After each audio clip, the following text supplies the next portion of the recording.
এই সরকার মুসলমানদের টাইট দিতে গিয়ে টোটাল সমাজটাকেই টাইট দিয়ে ফেলছে, যার কারণে আজকে দেখবেন যতটা বেশি আন্দোলন মুসলমানরা না নামছে, আমার হিন্দু ভাইরা বেশি নামছে।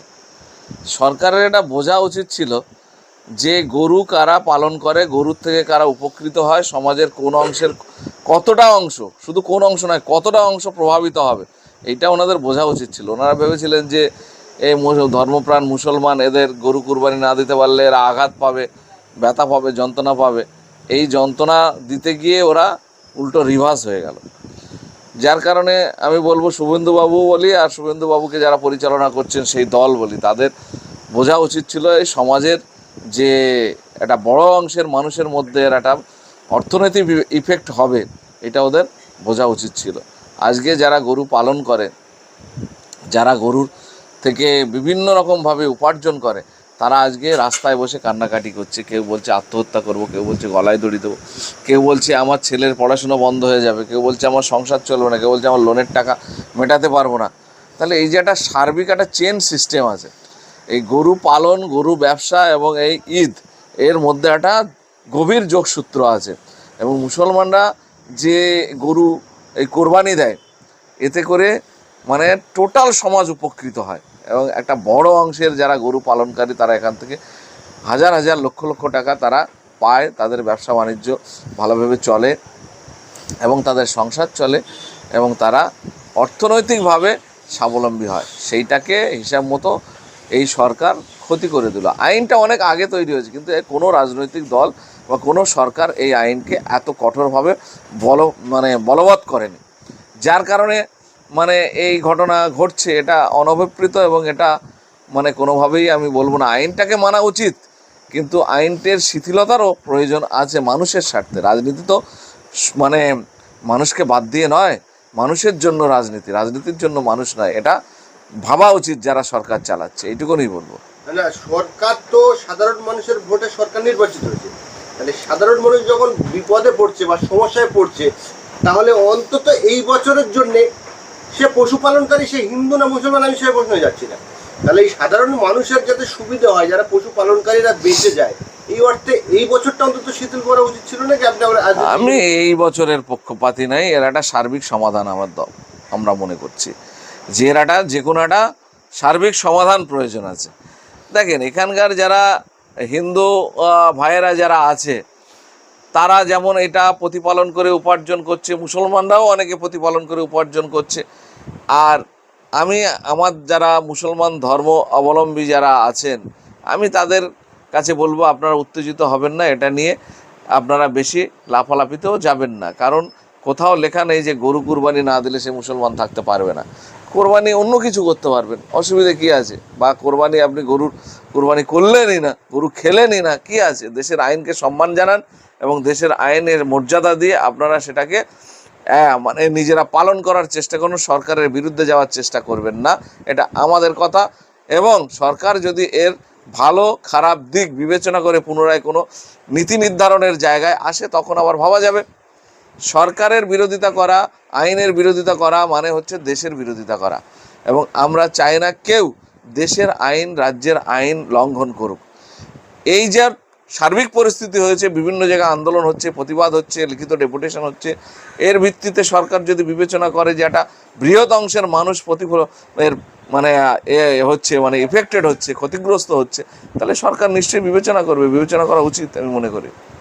এই আইনটা 1950 সালে তৈরি হয়েছে এবং কলকাতা হাইকোর্টে 2018 সালে, অর্থাৎ মমতা ব্যানার্জির মুখ্যমন্ত্রী থাকাকালীন এই আইনটা কলকাতা হাইকোর্টে ওঠে এবং কলকাতা হাইকোর্টে এই আইনটা যাতে লাগু হয় বা এই আইনটা যাতে আমল করা হয়, এর জন্য মমতা ব্যানার্জি অনেকটা সাহায্য করেছে। কি বলবেন এই প্রশ্নে?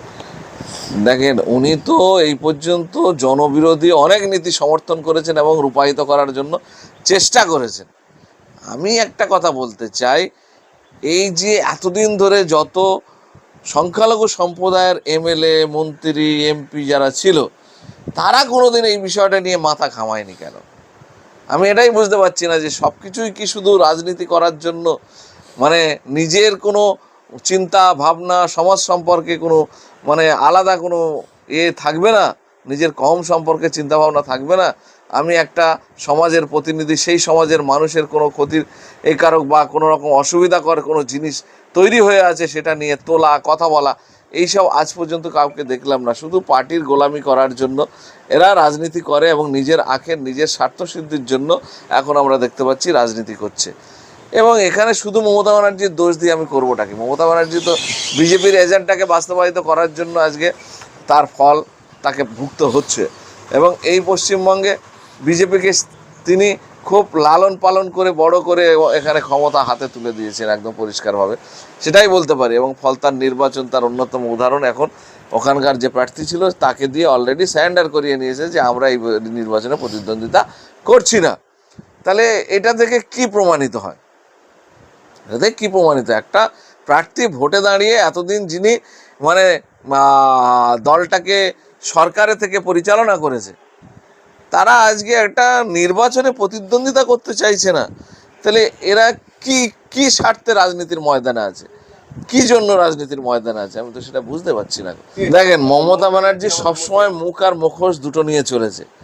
যাদের ক্ষতি হয় তাদের কাছে গিয়ে বলে আমি তোমাদের দেখছি, আর প্রকৃতপক্ষে যখন সরকারিভাবে কোনো আইন বা কোনো রকম মানে নিয়ম নীতি চালু করার ব্যাপার তখন তার বিরুদ্ধে করে।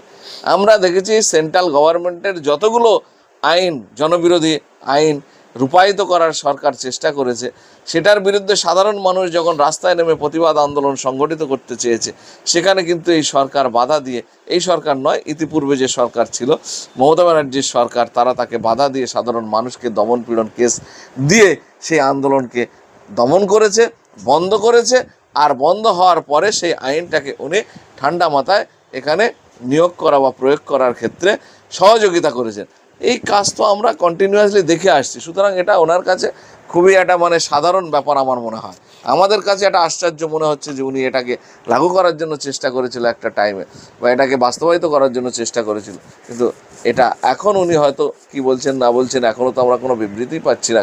ওনার 80টা এমএলএ থাকা সত্ত্বেও এই সরকার যেমন বিনা নোটিশে ঘর ভেঙে দিচ্ছে, এই সরকার এরকম একটা আইন করে দিল 14 বছরের কোনো গরু বেঁচে থাকে না, খুব বেশি যা বেঁচে থাকে তার হাড় মাংস মোটামুটি জড়িয়ে যায়, সেই গরু কোনোদিন কুরবানি করার যোগ্য নয়। তাহলে এই আইনটা প্রকৃতপক্ষে বাস্তবায়িত হওয়ার কোনো মানে বাস্তবতা নেই। তাহলে সেই আইনটাকে ওরা রেখে এতদিন ধরে তাকে বাস্তবায়ন করার চেষ্টা করেছে। এটা আমি মনে করি মানে কোনো শুভবুদ্ধি সম্পন্ন মানুষ বা দলের কাজ হতে পারে না। এই সরকার মানে এসে মানুষকে বাঁচানো বাদ দিয়ে মানুষকে বিপদের মুখে ফেলে দিচ্ছে, এটা প্রমাণিত হবে। সেই কারণে এই মিডিয়াগুলোকে দেখাতে দিচ্ছে না। এই মুহূর্তে যা চলছে, এই মিডিয়া কেউই আমি বলবো না, কেউ একটা বড় অংশ বলতে 90% এই রাজনীতির দ্বারা প্রভাবিত হচ্ছে, যেটা কোনো মতেই কাম্য নয়। সত্য উপস্থাপন করা মানুষের সামনে, সমাজের সামনে, এটা মিডিয়ার কাজ। সেই কাজ তারা ভুলে গিয়ে বিভিন্নভাবে তারা মানে প্ররোচিত হচ্ছে, প্রভাবিত হয়ে তারা সংবাদ পরিবেশন করছে। এটা আগামী দিনে বন্ধ হোক, আমরা এই দাবি রাখছি।